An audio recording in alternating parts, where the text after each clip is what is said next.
हमेशा से ही हम सुनते आए हैं कि सुनसान सड़क पर, किसी पेड़ के नीचे या किसी ऐसी जगह जहां पर आपको जरा सा भी डाउट है, वहां यूरिनेट नहीं करना चाहिए। पर रास्ते में हम कितने ही लोगों को ऐसा देखते हैं और रोजमर्रा की जिंदगी में देखते हैं कि लोग गाड़ियां साइड में लगाकर या गाड़ियां नहीं भी होती हैं तो किसी भी जगह यूरिनेट कर रहे होते हैं।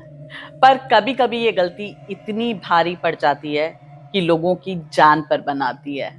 मेरी खुद की कजिन मामी के साथ ऐसा हुआ है और वो बहुत ही हॉरिबल एक्सपीरियंस था और उस घटना की वजह से उनकी जान तक चली गई। पर वो एक्सपीरियंस मैं कभी और आप लोगों के साथ शेयर करूंगी। आज जो मैं आपको कहानी सुनाने जा रही हूँ वो कहानी नीरज की है, लेट 80s की है। और नीरज गुजरात में बड़ोच में रहने वाले एक कपड़े के व्यापारी थे। तो आइए हम जानते हैं कि नीरज के साथ ऐसा क्या हुआ था और उन्होंने ऐसा क्या किया था जो उनकी जान पर बनाई।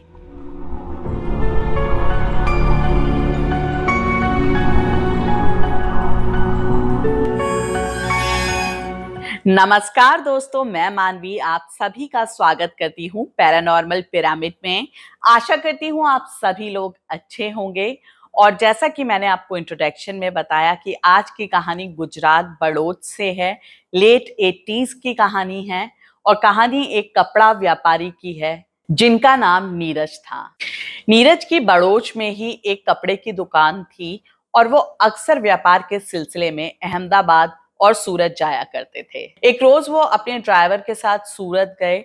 उनकी कुछ डीलिंग होनी थी। डीलिंग को होते होते काफी समय लग गया। आज तो बड़ौत से सूरत तक का रास्ता आप 2-2.5 घंटे में तय कर सकते हैं, पर उस समय हाईवे इतना स्मूथ नहीं था तो टाइम बहुत ज्यादा लग जाता था। 4 से 5 घंटे या कभी कभी 6 घंटे भी लग जाते थे। तो नीरज को सूरत पहुंचने में थोड़ी देर हो गई थी और फिर उनका जो डीलिंग था उसको होते होते काफी टाइम लग गया। करीब रात के 9 बजे उनकी डील क्लोज हुई थी। तो उन लोगों ने सोचा कि घर पहुंचते पहुंचते काफी टाइम लग जाएगा। उन्होंने वहीं डिनर किया और उसके बाद 10-10:15 बजे के करीब वो लोग वापस बड़ौच के लिए निकले। सफर रात का था और उनको पता था कि टाइम ज्यादा लग जाएगा।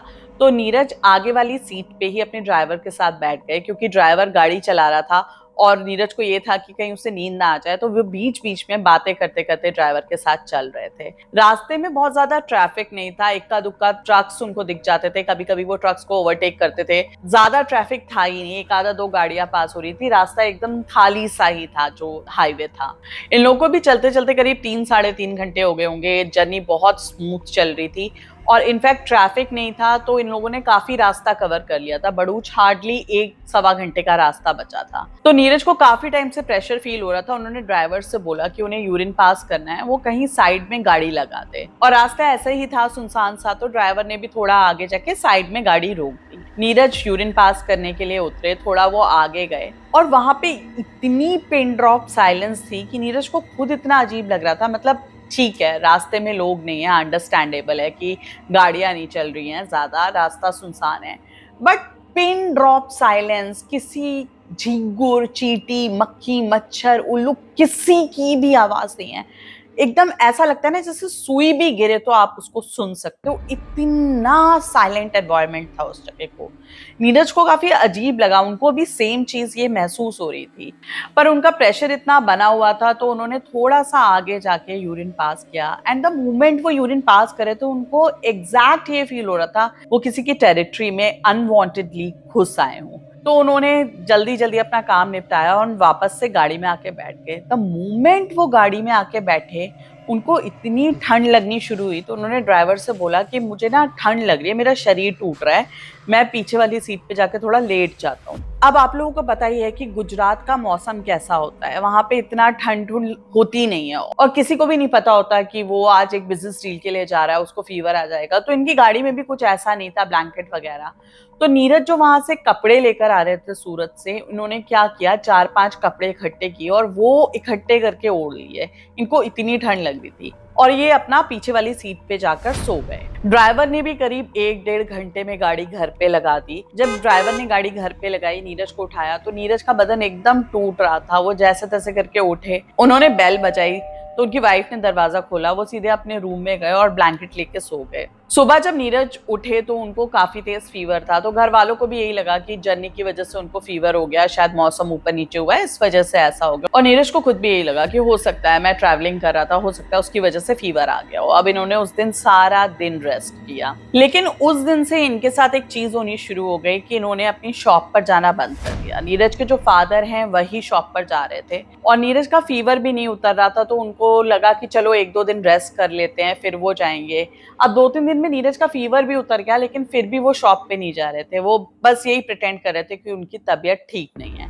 और जिस दिन वो वापस आए थे उस दिन से वो जो भी खा रहे थे तो उनको वॉमिटिंग हो रहा था। सिर्फ रात का वो एक मील ले पाते थे जिसमें वो 1 या 1.5 रोटी खा पाते थे।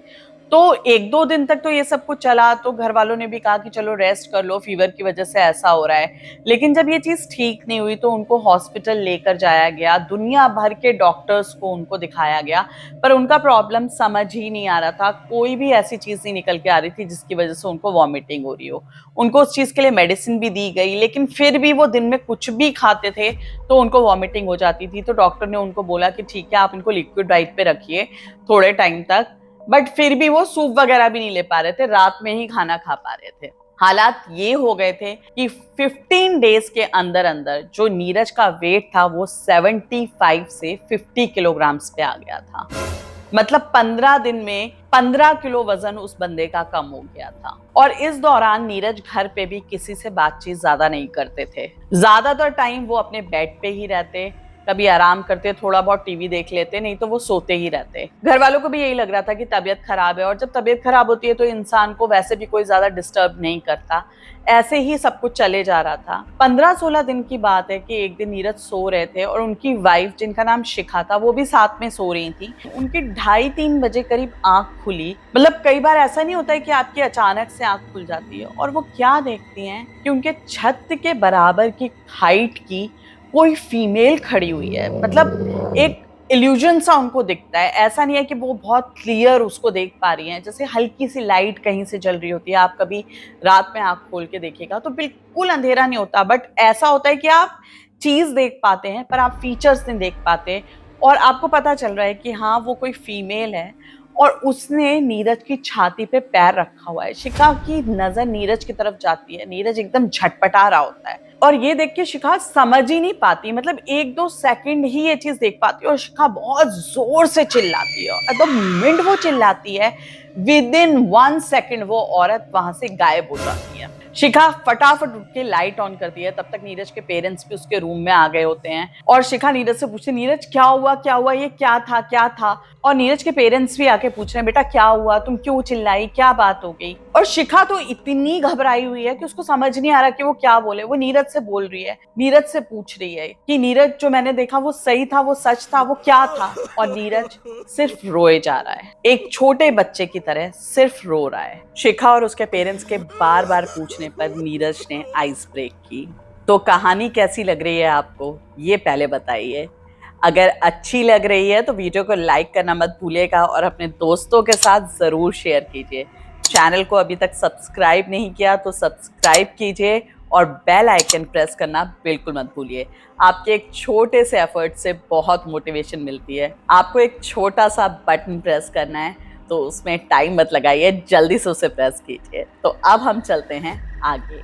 नीरज ने सबको बताया कि जिस दिन से वो सूरत से वापस लौटा है उसके दूसरी रात से 12 बजे से लेकर 3 बजे के बीच में उसको पायल की आवाज सुनाई देती है। वो आवाज धीरे धीरे करके बढ़ती जाती है, और जैसे जैसे वो बढ़ती जाती है ऐसा लगता है कि उसके कमरे के अंदर कोई एंटर हुआ है। उसने अपनी आंखों से दरवाजे को खुद खुलते हुए देखा था जब पहले दिन ऐसा हुआ था। वो बहुत चीखने चिल्लाने की कोशिश कर रहा था पर वो हिल भी नहीं पा रहा था। और उसी वक्त जैसी औरत शिखा ने देखी थी उसका पूरी व्याख्या नीरज ने की कि छत के बराबर की हाइट की एक औरत एंटर हुई उसने नीरज का गला पकड़ा और जैसे ही उसने नीरज का गला पकड़ा, नीरज की आंखें बंद हुई और उसको फिर विजुअल्स आने शुरू हुए कि वो औरत उसको ये दिखा रही है कि नीरज जैसे ऐसे फड़फड़ा रहा है और उठ के उसने शिखा को उठाया, शिखा को बताया और उस औरत ने शिखा को मार दिया। उसके बाद उसके पेरेंट्स वहां पर आए, वो औरत उन्हें देखी और उस औरत ने उसके पेरेंट्स को भी मार दिया। ये विजुअल इतने क्लियर थे कि जैसे वो एंटिटी नीरज को थ्रेटन कर रही हो कि अगर नीरज ने किसी से भी कुछ भी कहा तो वो उसके पूरे परिवार को नष्ट कर देगी। और ये मैसेज नीरज को इतना क्लियर वो एंटिटी डेली बेसिस पे देती थी। ऐसा नहीं था कि ये सिर्फ उसी दिन हुआ था, डेली बेसिस पे यही होता था।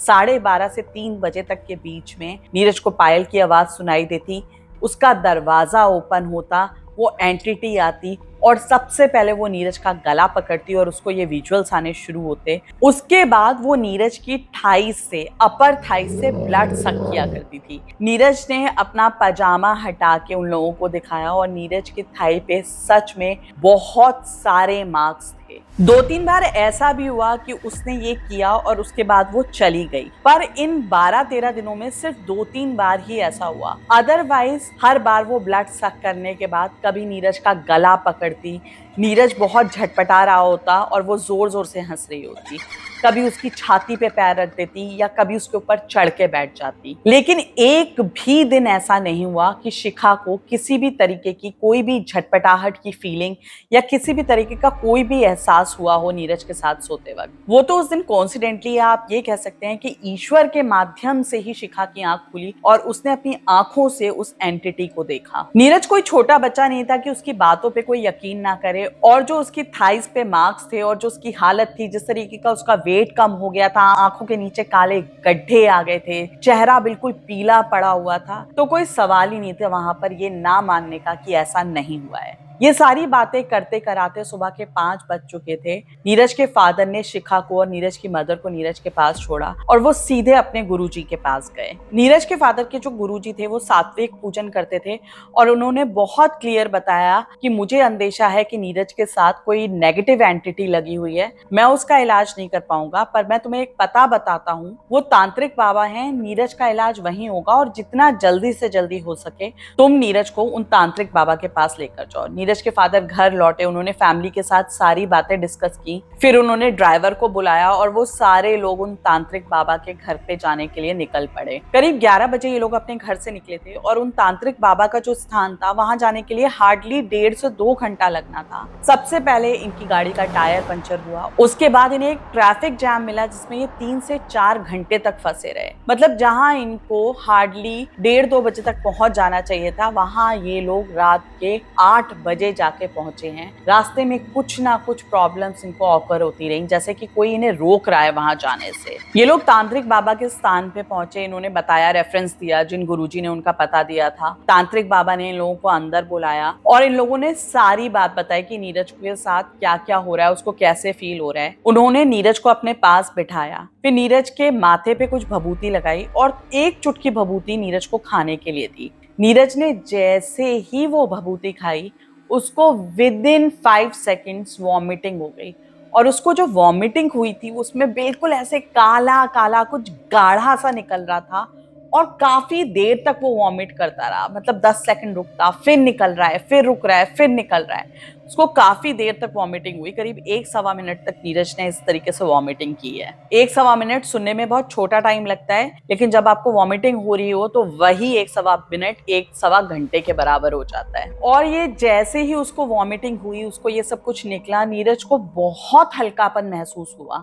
मतलब इतने टाइम से उसको ऐसा लग रहा था कि कोई जैसे उस पर सवार हो, और जब उसने ये वॉमिटिंग की तो वो बहुत ही लाइट फील कर रहा था। उसके बाद बाबा ने उससे पूछा कि तुमने किसी जगह पर, किसी सुनसान जगह पर या किसी ऐसी जगह पर जहां पर पेड़ पौधे हो, मलमूत्र किया था? नीरज ने उनको सारा इंसिडेंट बताया कि वो किस तरीके से सूरत से आ रहा था और कैसे कैसे रास्ते में उसको ऐसा फील हुआ। बाकी तो उसके घर वाले बता ही चुके थे कि उन्होंने क्या देखा और रात का जो इंसिडेंट था। नीरज ने भी बताया कि उस रात से ही उसको सेम इस तरीके की फीलिंग स्टार्ट हो गई थी।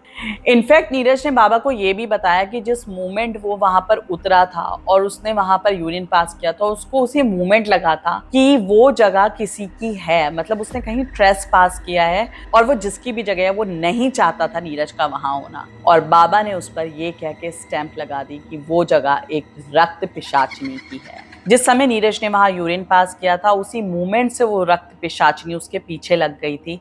वो तभी से उसके साथ चल दी थी और वो उसके घर तक पहुंच गई। वो इस बात से बहुत क्रोधित थी कि नीरज ने उसकी जगह को गंदा किया है। बाबा ने नीरज को और उसके घर वालों को ये भी बताया कि रोज वो रक्त पिशाचिनी उसका रक्त चूस रही थी और उसका इरादा एक दिन नीरज का सारा रक्त चूस चूस के उसे मार देने का था। नीरज के पास ज्यादा दिन नहीं बचे थे। वो बहुत सही समय पे बाबा तक पहुंच गया। अदरवाइज हार्डली 15-20 डेज में नीरज की मौत निश्चित थी। ये सब होने के बाद नेक्स्ट डे बाबा नीरज के घर पे गए। उन्होंने नीरज के घर को बांधा। जो प्रक्रिया होती है, जो की जाती है, जैसा मुझे पता चला उन्होंने यही बताया कि उसके घर को बांधा गया था। और जिस वक्त नीरज बाबा के पास गया था, बाबा ने उसी वक्त नीरज को एक भैरव कवच भी दिया था। बाबा ने बहुत क्लियरली नीरज की फैमिली को बोला हुआ था कि 12 बजे से लेके 4 बजे तक नीरज का ध्यान बहुत ज्यादा रखा जाए। किसी भी हालत में वो घर से बाहर ना जाए। यदि अत्यधिक आवश्यकता हो तभी वो घर से बाहर निकले, और जब भी वो घर से बाहर निकले तो किसी भी हालत में ये भैरव कवच पहनना बिल्कुल ना भूले। नीरज ने अपने पूरे जीवन काल में उस चीज को फॉलो किया। ऐसा तो नहीं है कि आप कभी आउट ऑफ स्टेशन नहीं जाओगे या कहीं नहीं जाओगे। बाबा ने बिल्कुल क्लियर बताया हुआ था 12 से 4 के बीच में यदि नीरज कभी भी बिना भैरव कवच के निकला तो नीरज की मौत निश्चित है। वो रक्त पिशाचिनी वापस से नीरज पर हमला करेगी। अनफॉर्चुनेटली नीरज की कोविड के दौरान कोरोना वायरस से डेथ हुई। उस इंसिडेंट के बाद कभी भी उनको इस तरीके की परेशानी नहीं हुई और उन्होंने बाबा की कही हुई बात को अपनी पूरी जिंदगी फॉलो किया था। तो ये थी नीरज की स्टोरी, और इससे हमें यही समझ में आता है कि अगर आपकी इंस्टिंक्ट्स आपसे चीख चीख के किसी चीज को कह रही हो कि आप ऐसा मत करो, तो आपको वो चीज नहीं करनी चाहिए। आपको उन्हें इग्नोर नहीं करना चाहिए। अपने दिल की बात आपको जरूर सुननी चाहिए, क्योंकि कई बार ऐसा होता है कि जब आपकी अंतरात्मा किसी चीज को करने के लिए मना कर रही होती है और आप उसको कर लेते हैं तो उसके कॉन्सिक्वेंसेस बहुत बुरे होते हैं। और यही कुछ हुआ था नीरज के साथ। तो आशा करती हूँ आपको ये कहानी पसंद आई होगी। अगर आपको स्टोरी इंटरेस्टिंग लगी तो कमेंट सेक्शन में अपना फीडबैक जरूर दीजिएगा, कमेंट करके जरूर बताइएगा। और मेरे वीडियोस को लाइक करें, चैनल को सब्सक्राइब करें, वीडियोस को अपने दोस्तों के साथ शेयर करना बिल्कुल ना भूलें, बेल आइकन प्रेस करें। बहुत जल्दी मिलते हैं फिर से एक नई स्टोरी के साथ। तब तक के लिए नमस्कार।